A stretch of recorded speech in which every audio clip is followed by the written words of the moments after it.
Hello students, welcome to NEET JEE master.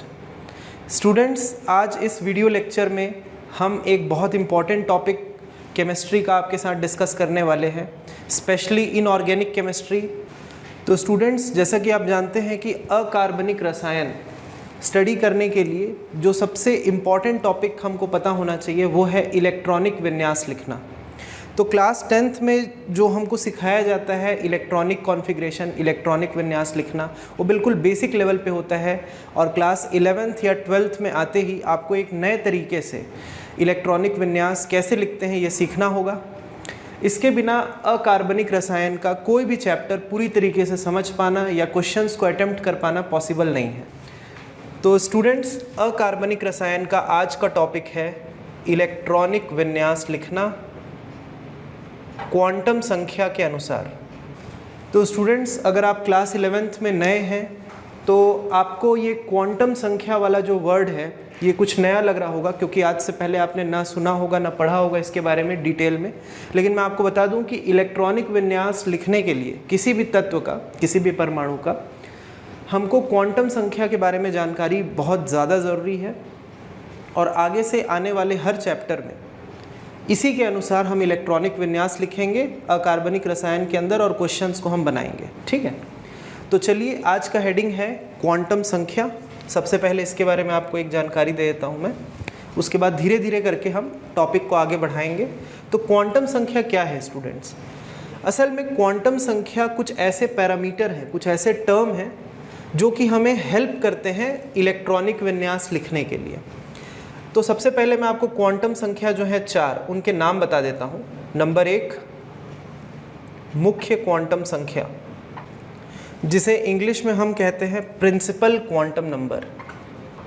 तो students, ये एक फॉर्मूला होता है जिससे कि हम किसी भी परमाणु के उसमें कितने कक्ष हैं, उनका नाम क्या है, उनको हम नंबरिंग देते हैं। जैसे कि एग्जाम्पल देखिए, n एक प्राकृतिक संख्या है, जैसे कि 1, 2, 3, 4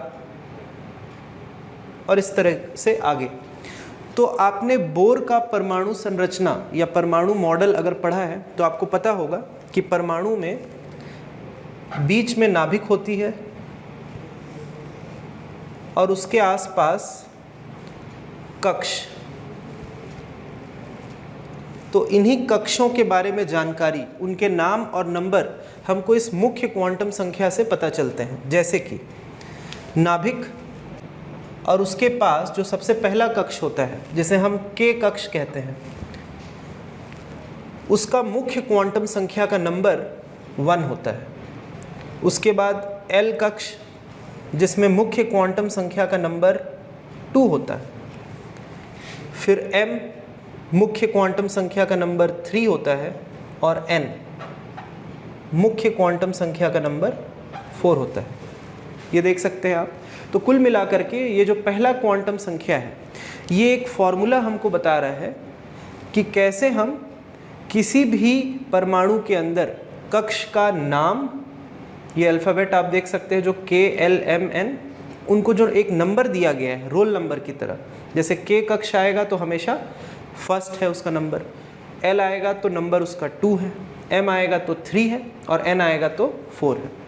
तो इन्हीं नंबर्स को कहते हैं मुख्य क्वांटम संख्या। तो कुल मिला के मुख्य क्वांटम संख्या से हमको कक्ष का नाम पता चल जाएगा नंबर के साथ साथ, है ना। तो यहाँ पे हम आराम से लिख सकते हैं। नाम देखिए, मैं लिख रहा हूँ, किसका नाम? कक्ष का नाम। 1 के लिए K, 2 के लिए L, 3 के लिए M और 4 के लिए n, इस तरीके से आगे। तो उम्मीद है कि आपको ये पहला क्वांटम संख्या समझ में आ चुका होगा।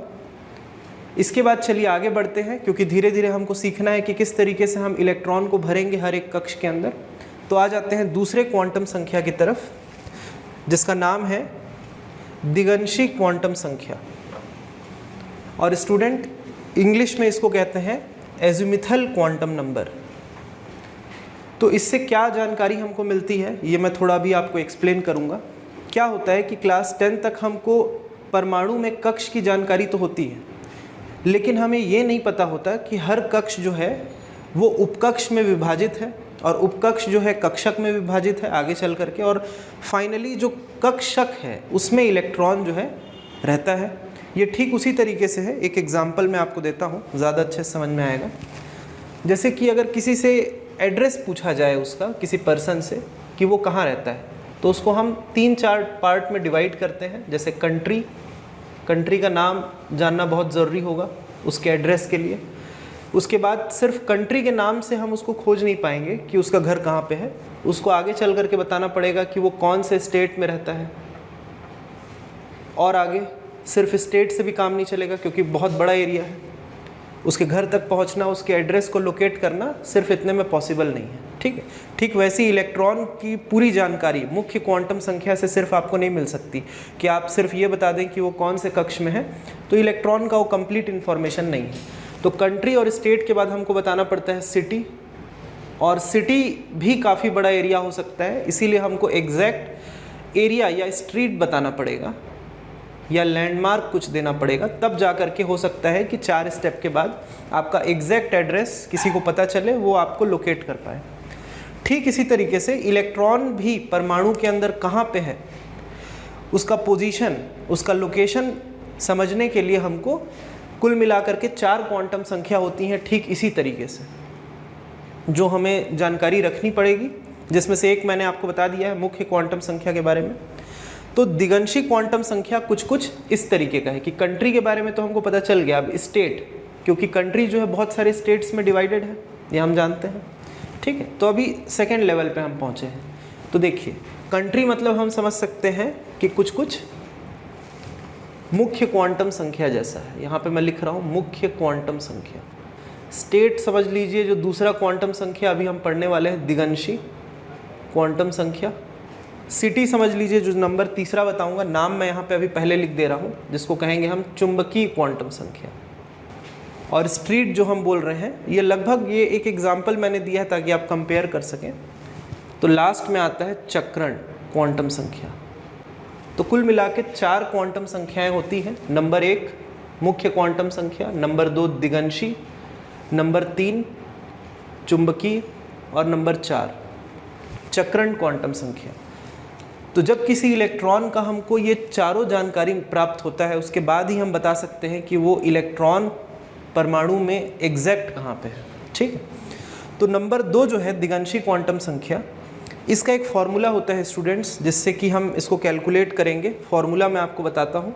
सबसे पहली बात तो, जैसे मुख्य क्वांटम संख्या को सिंबल स्मॉल n से हम यहाँ पे रिप्रेजेंट कर रहे थे, ठीक वैसे ही यहाँ पे दिगंशी क्वांटम संख्या के लिए सिंबल L होता है, स्मॉल l, जिसका फॉर्मूला होता है 0 से n-1।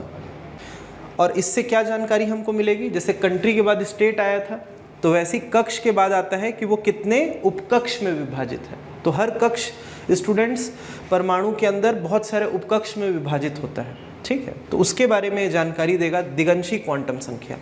तो क्या जानकारी प्राप्त हो रही है दिगंशी क्वांटम संख्या से हमको, कि एक कक्ष में उपकक्ष कितने हैं। तो मुख्य कारण ये है इसका, उपकक्ष के बारे में जानकारी चाहिए। अब सीधी सी बात है कि उपकक्ष जो हैं उनका कुछ नाम भी होगा, और एक कक्ष में कितने उपकक्ष आ सकते हैं ये भी फिक्स है। तो वो दोनों ही इन्फॉर्मेशन हमको यहाँ से पता चलेगा, और इस फॉर्मूले से कैलकुलेट होता है। जहाँ पे आप देख सकते हैं स्मॉल n फिर आ गया है, और ये स्मॉल n ठीक वही है, मुख्य क्वांटम संख्या ही है। ठीक है, तो मैं कुछ अभी एग्जांपल्स दूंगा, जिससे कि आपको असल में पता चल पाएगा कि कौन सा कक्ष कितने उपकक्ष में विभाजित है। ठीक है, मतलब उसके अंदर कितने उपकक्ष आते हैं। तो स्टूडेंट्स, यहाँ पे आप देख सकते हैं कि एक टेबल मैंने बना लिया है, जिसमें आराम से अभी हम इस फॉर्मूले को यूज़ करके वैल्यू कैलकुलेट करेंगे, और ये जानकारी प्राप्त करेंगे कि एक कक्ष में पहले कितने उपकक्ष, फिर उनके नाम के बारे में आगे देखेंगे। ठीक है, तो कक्ष, पहला कक्ष, नाम हम जान चुके हैं ऑलरेडी, के, जिसका नंबर है 1। तो n बराबर 1 और नाम है k। तो जैसे ही n का वैल्यू इस फॉर्मूले में हम पुट करेंगे, तो 1 - 1 0 हो जाएगा, और फॉर्मूला कह रहा है 0 से n-1, मतलब 0 से 0 आ जाएगा। तो कुल मिला के एक ही वैल्यू आया l का कैलकुलेट होकर के, और वो कितना आ रहा है, l का वैल्यू 0 आ रहा है।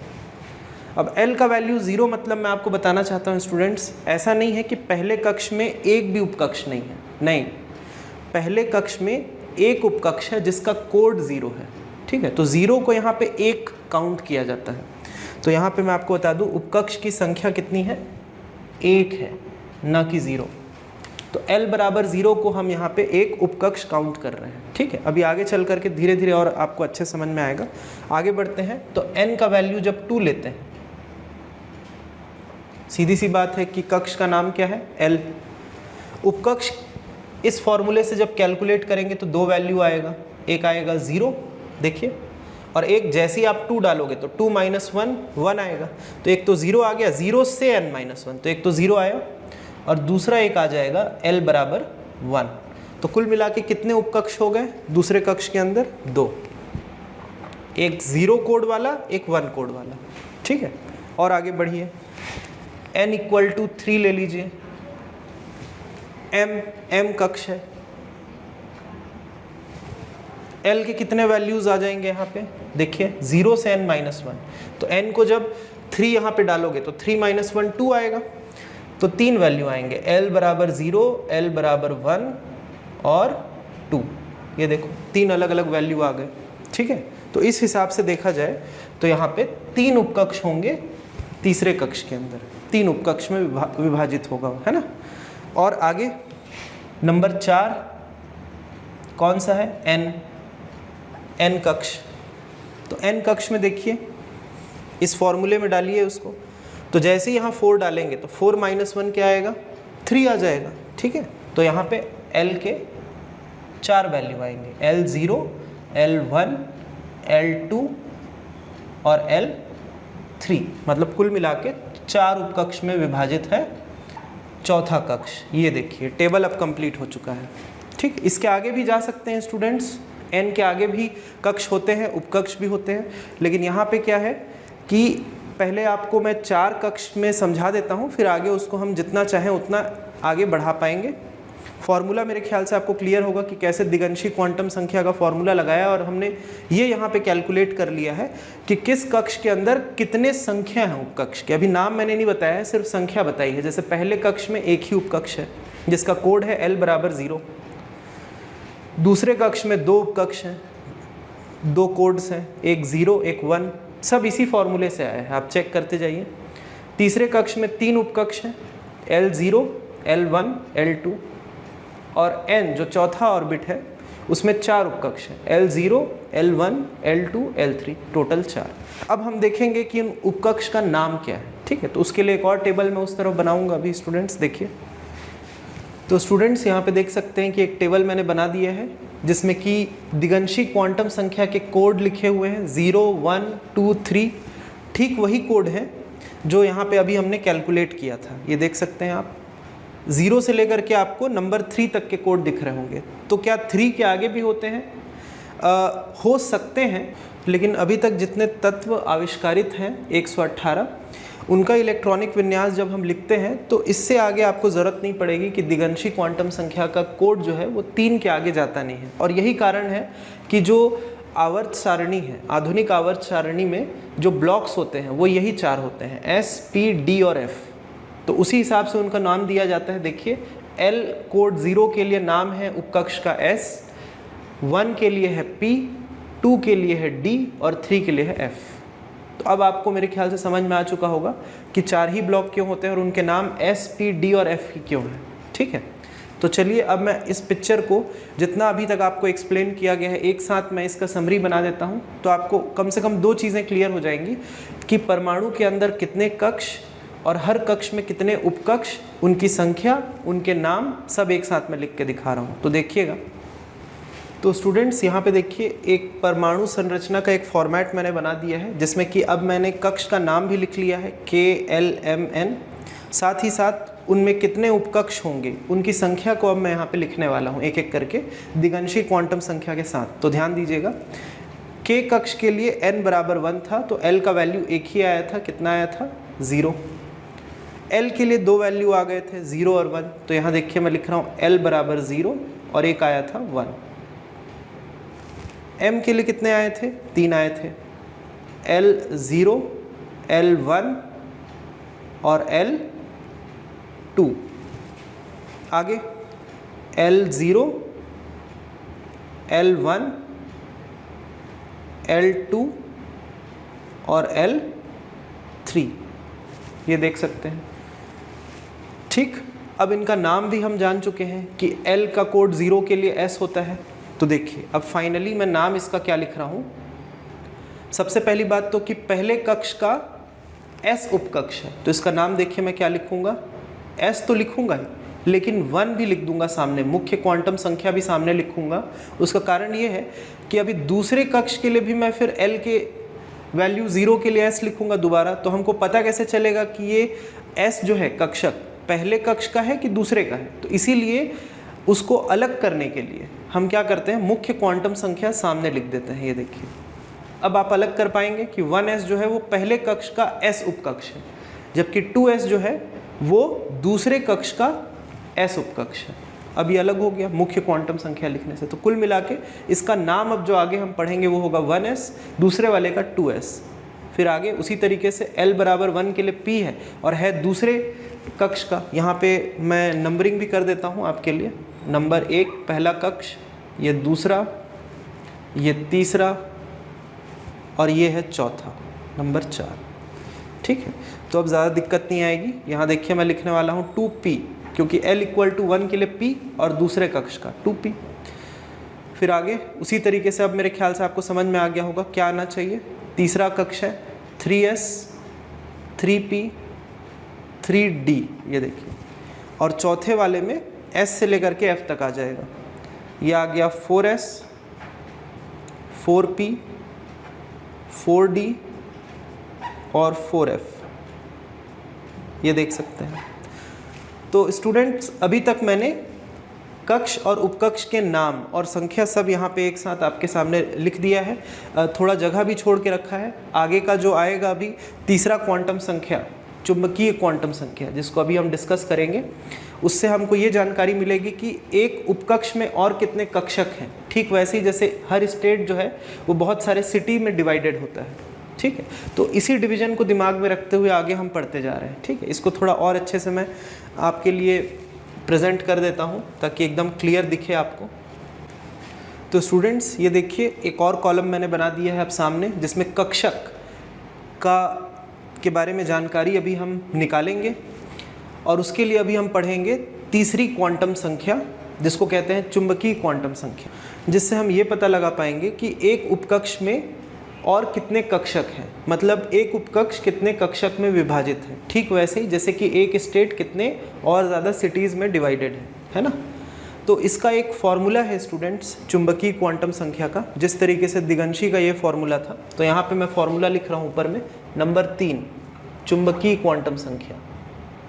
तो स्टूडेंट्स चुंबकीय क्वांटम संख्या का जो सिंबल होता है वो होता है स्मॉल m और नीचे में छोटा सा l, ये देख सकते हैं। वही सिंबल यहाँ पे भी मैंने लिखा है।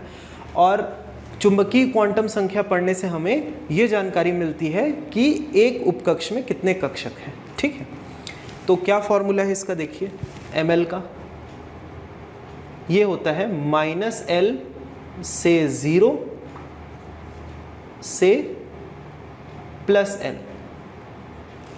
ठीक है, -l से 0 से +l, जहाँ पे l क्या है, दिगंशी क्वांटम संख्या, ये देखिए जो ऑलरेडी पढ़ चुके हैं हम। ठीक है, तो कैसे निकालेंगे इस फॉर्मूले से, तो इससे हमें जानकारी मिलेगी कि एक उपकक्ष में कक्षकों की संख्या कितनी है इस फॉर्मूले से। अभी देखते जाइए आप, जैसे l का वैल्यू 0 में डालूंगा 1s के लिए अभी यहाँ पे इस फॉर्मूले के अंदर, तो l का वैल्यू 0 में तो ml का एक ही वैल्यू आएगा, क्या आएगा, 0 आएगा। देखिए आप -l से 0 से +l है फॉर्मूला, तो कुल मिला के एक ही वैल्यू आ जाएगा। l का वैल्यू 0 डालने से यहाँ पे ml आ जाएगा 0। 0 आने का मतलब कि एक भी कक्षक नहीं है ऐसा नहीं है। ध्यान से सुनिएगा, एक कक्षक है इस उपकक्ष 1s में जिसका कोड है ml बराबर 0। ठीक वैसे ही जैसे l का वैल्यू 0 आने से हम ये नहीं बोल रहे थे कि वहाँ पे इस कक्ष के अंदर एक भी उपकक्ष नहीं है, नहीं, एक उपकक्ष है जिसका कोड था 0। ठीक वैसे ही इस 1s उपकक्ष में एक कक्षक है जिसका ml कोड है 0। ठीक है, तो यहाँ पे बाजू में मैं एक नंबर भी लिख दे रहा हूँ 1, ताकि आपको कन्फ्यूजन ना हो कि भैया एक कक्षक है इस उपकक्ष में, है ना। और देखिए आगे अब 2s के लिए मुख्य क्वांटम संख्या 2 है, l कितना है 0 है फिर से, तो l को फिर यहाँ पे डालूंगा मैं, तो ml का फिर एक आंसर आएगा 0, मतलब 2s में भी कितने कक्षक हैं 1। l का वैल्यू 1 डालेंगे अभी इस फॉर्मूले में, तो देखिए 3 वैल्यू आएंगे निकल के फॉर्मूले से, एक आएगा -1, एक आएगा 0, एक आएगा +1, क्योंकि l बराबर 1। फिर से बोल रहा हूँ -1, 0, +1, तो ml के यहाँ पे 3 वैल्यू आ गए, -1, 0, +1। तो असल में 2p जो उपकक्ष है उसमें हमारे 3 कक्षक हैं, ठीक। अब इसी तरीके से आगे अब आपको फॉर्मूला समझ में आ रहा होगा।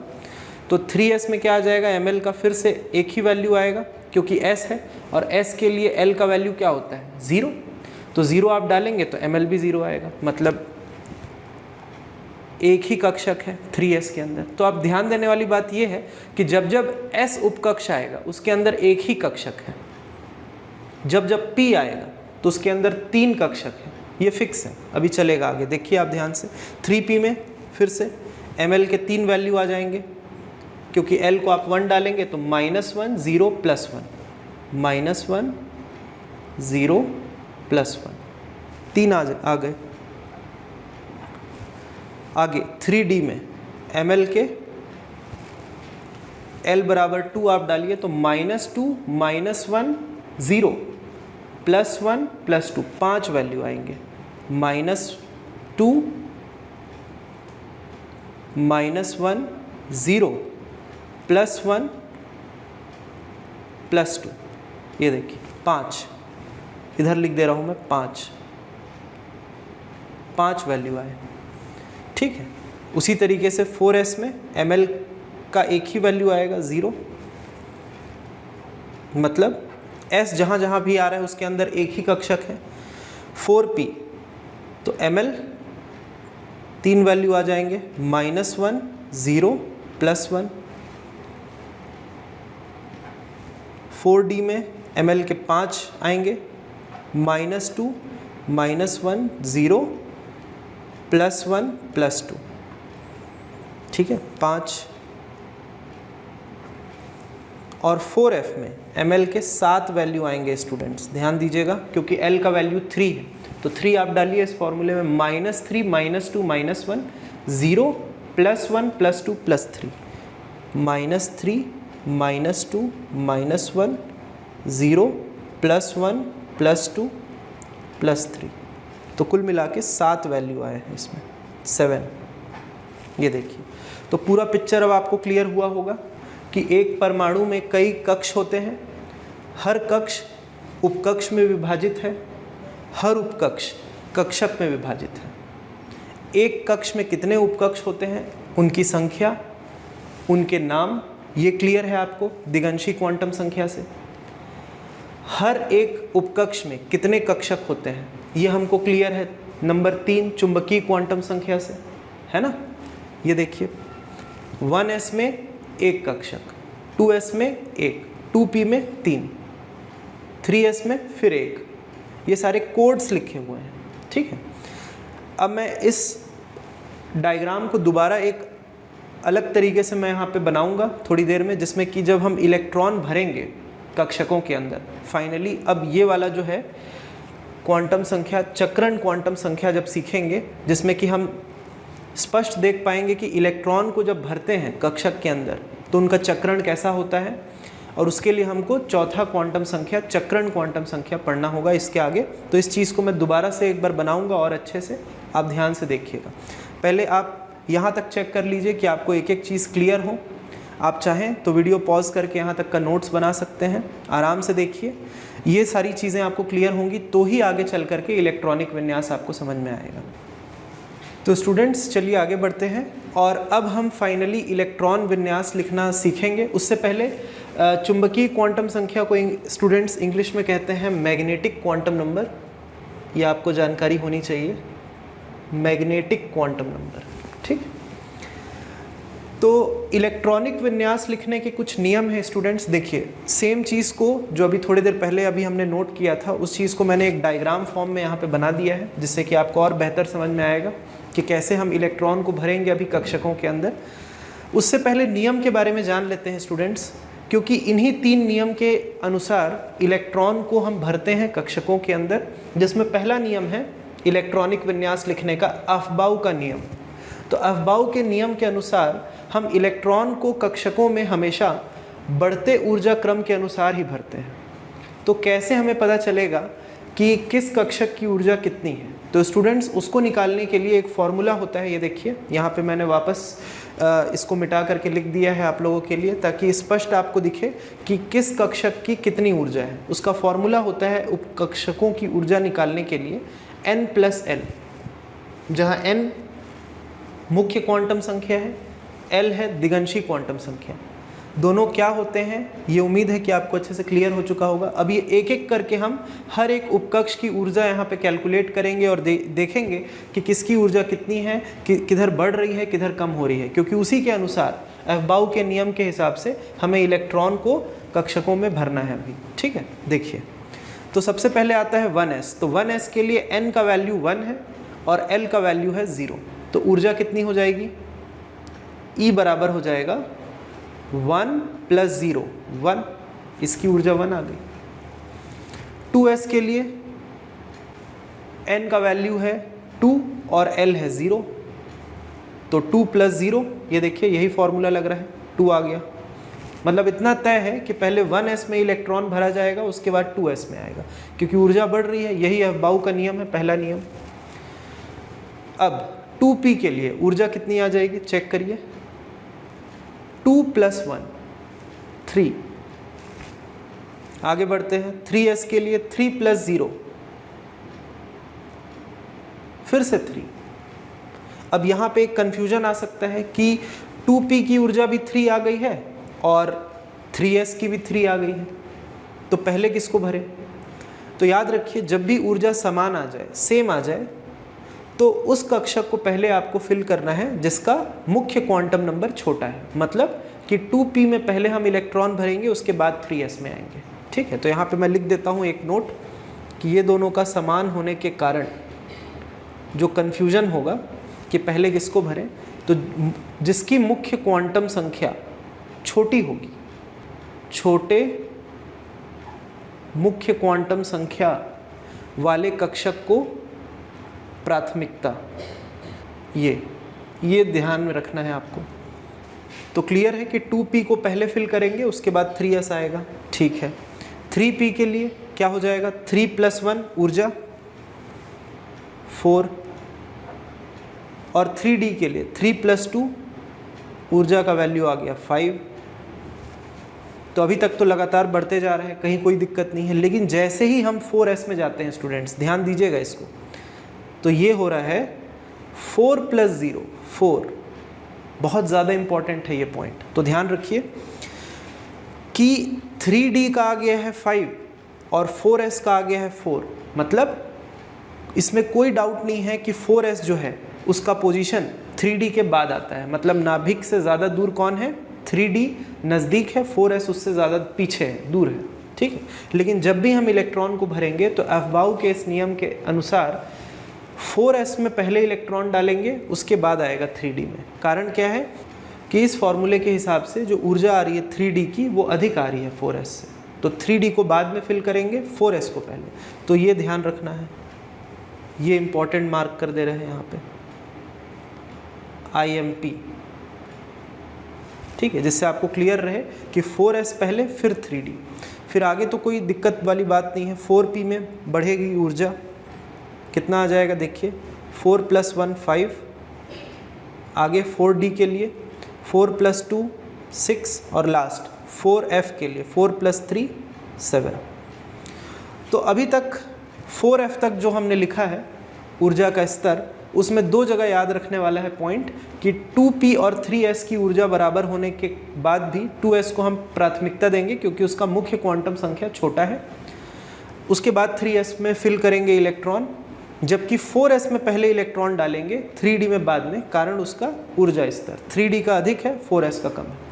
फॉर्मूला याद रखिएगा, आगे बहुत काम की चीज़ है, आगे भी काम आते रहता है, ठीक है। खास करके जब आप ऑब्जेक्टिव क्वेश्चंस बनाएंगे तो ये सारे जो फॉर्मूले हैं, ऊर्जा, चुंबकीय क्वांटम संख्या, मैग्नेटिक क्वांटम संख्या का फॉर्मूला, दिगंशी क्वांटम संख्या, देखिए फॉर्मूला, मुख्य क्वांटम संख्या तो डायरेक्ट n होता है, तो ये इन सारी चीज़ों को थोड़ा ध्यान में रखिए।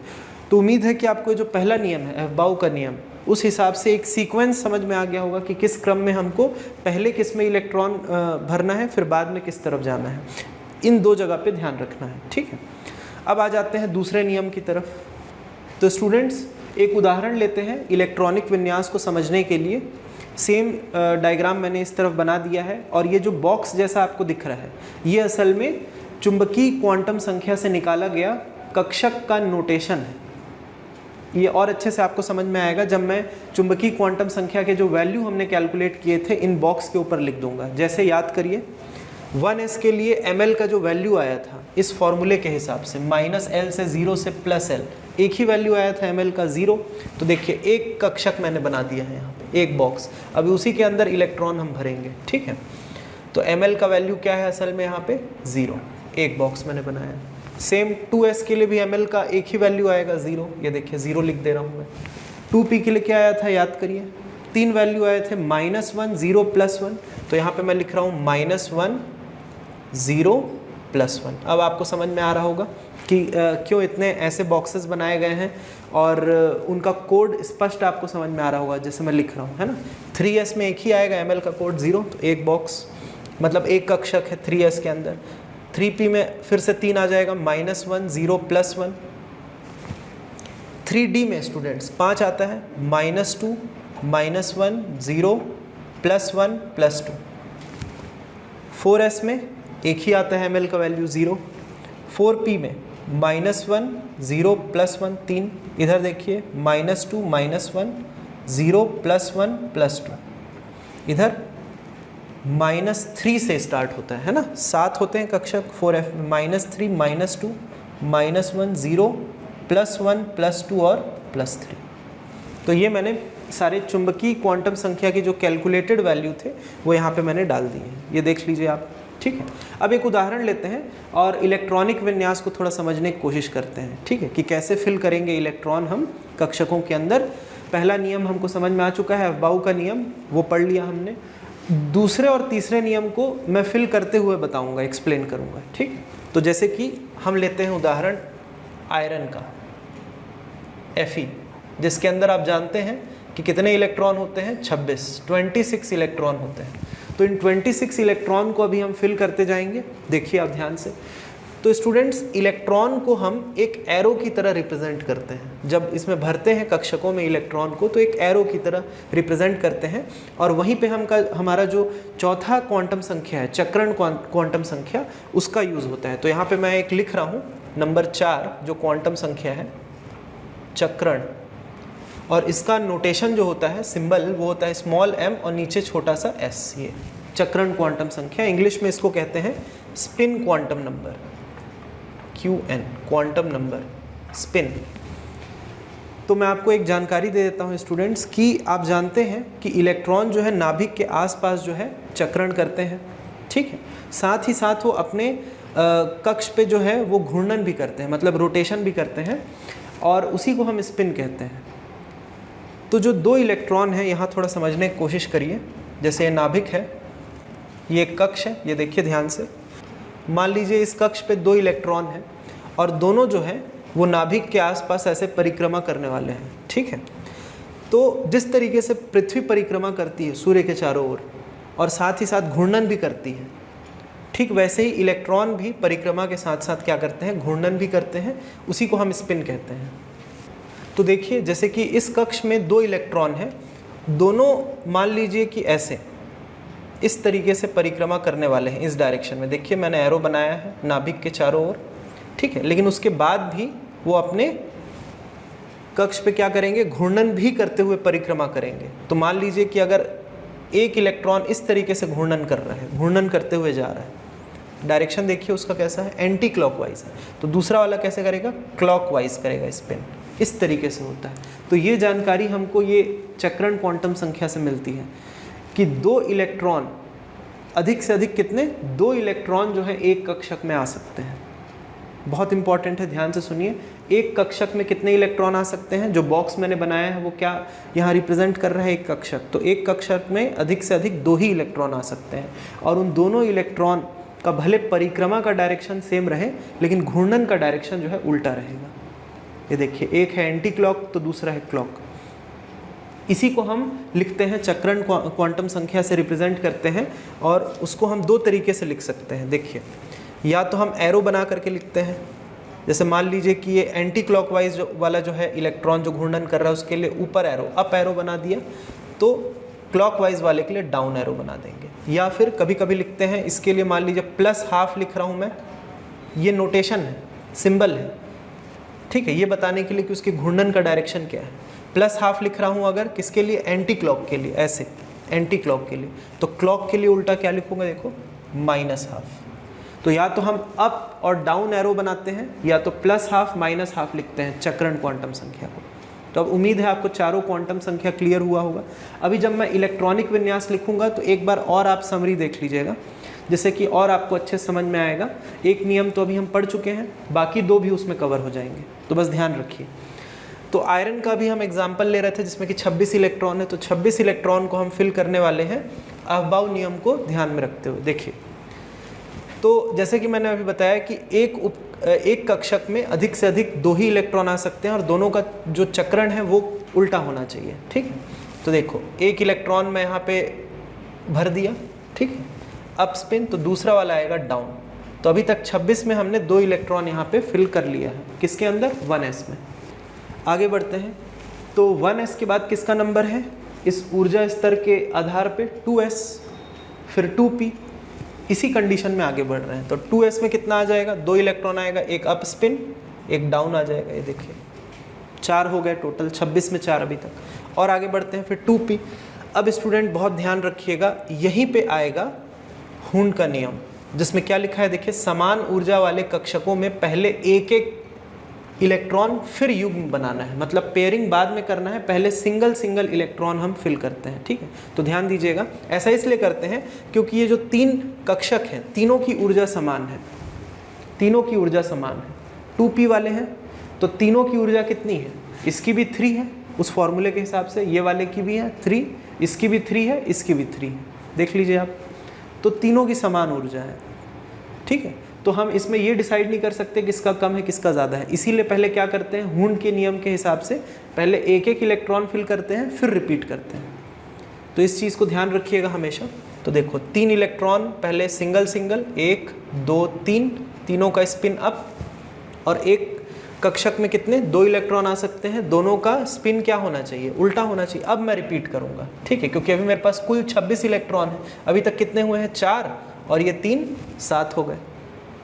देखिए, 8वां इलेक्ट्रॉन ये आ गया, 9, और ये 10, तो 10 इलेक्ट्रॉन अभी तक हमने 26 में से फिल कर दिया, ठीक। हून का नियम भी आपको समझ में आ गया, ठीक है। तो अफबाउ का नियम कवर हो रहा है, हून का नियम भी आपको पता चल गया।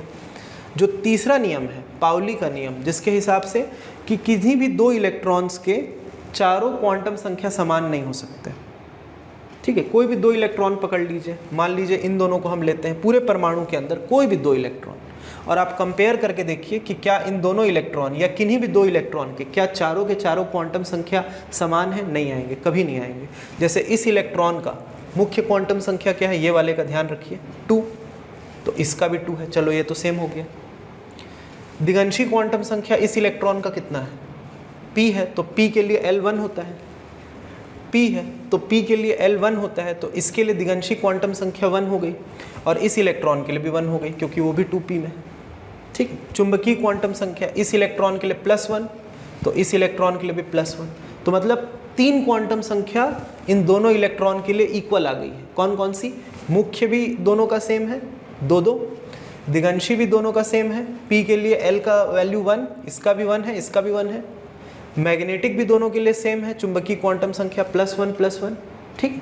लेकिन चक्रण क्वांटम संख्या दोनों का अलग है, इसका +½ तो इसका -½ ये देखिए।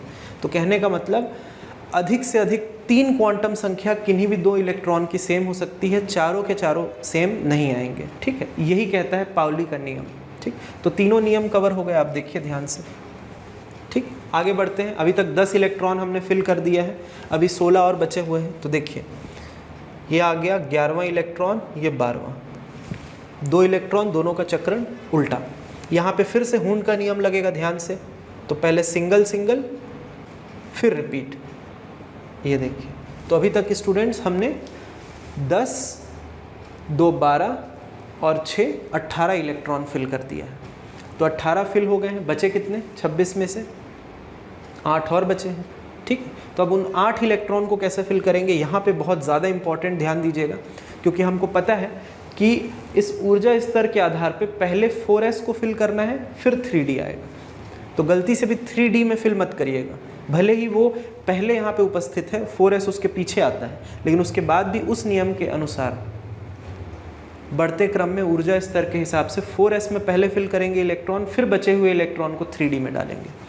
तो 4s में देखिए अभी कितने बचे हैं इलेक्ट्रॉन? 8 बचे हैं इसके बाद। तो ये 1 और 2 आ गया, अभी भी 6 बचे हैं।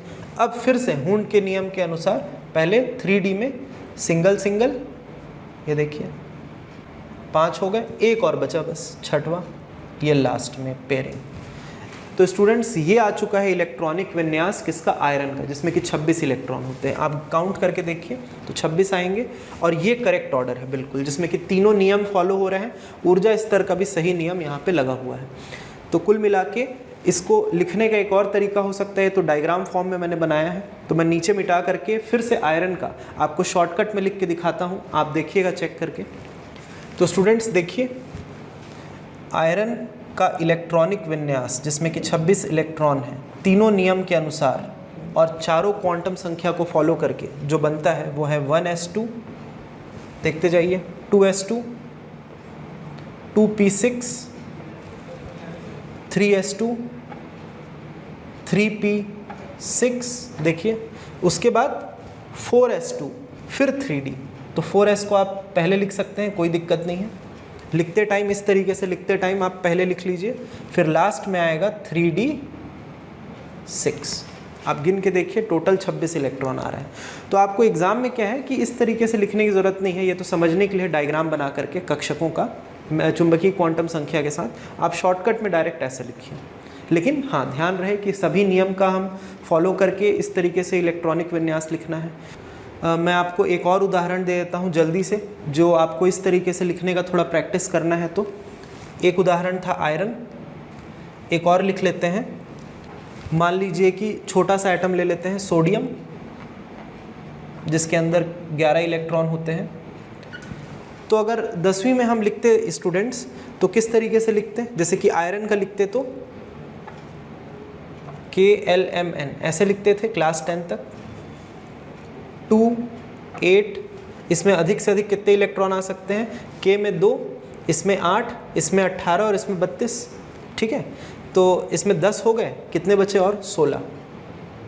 ये कुछ इस तरीके से क्लास 10th तक हमको सिखाया जाता है। 11th में आने के बाद जो ये स्टाइल है हमारा क्वांटम संख्या के आधार पे इलेक्ट्रॉनिक विन्यास लिखना, ठीक है, ये बहुत बड़ी रिक्वायरमेंट है अकार्बनिक रसायन के लिए, आगे के चैप्टर समझने के लिए। तो आप अपना स्टाइल आपको थोड़ा चेंज करना होगा, इस तरीके से आपको सीखना है।